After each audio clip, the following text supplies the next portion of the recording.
Summer in the country is meant for barbecues, late-night campfires, and pool parties. That's why I built a massive pool on my ranch.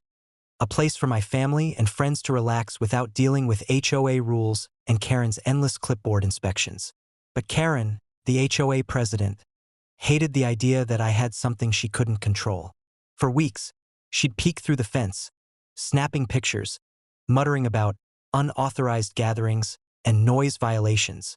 Never mind the fact that my ranch isn't under HOA jurisdiction. The breaking point came on a Saturday evening. I was hosting a big pool party.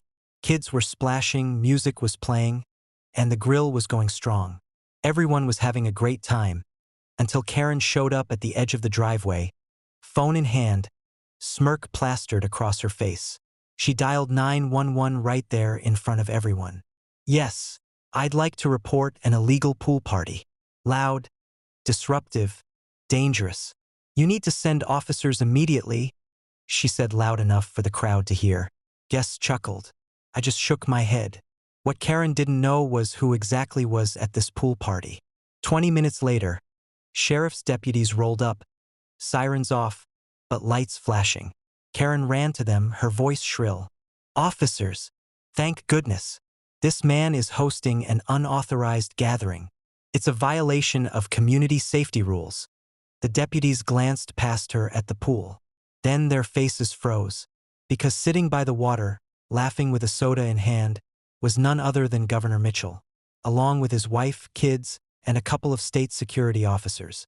Karen's smug smile vanished. What are they doing here?" One deputy cleared his throat. "Ma'am, do you realize you just called 911 on the governor's family?" Karen blinked. The governor?" Governor Mitchell himself stood, walking over. "Yes, ma'am. And may I ask why you're harassing my host on his own property?" Karen stammered, her face turning a shade of red I didn't think was possible. I didn't know he's violating HOA rules." The governor raised an eyebrow. "This ranch isn't even under your HOA. You've wasted law enforcement resources and disrupted a private family event." The deputies nodded. "She'll be cited for misuse of 911, possibly more." Karen tried to backpedal, begging the officers not to file charges. But it was too late. The sheriff's office drafted a full report, and the governor's security team added her name to a harassment log. The fallout was brutal. Karen was fined heavily for filing a false emergency call.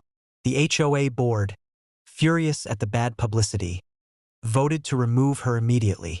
And to top it off, word spread quickly across town. Karen wasn't just the nosy HOA president anymore. She was the woman who tried to shut down the governor's pool party.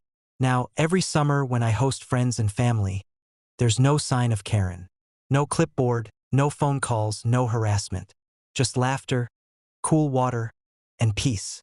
Karen thought calling 911 would ruin my party. Instead, it ruined her.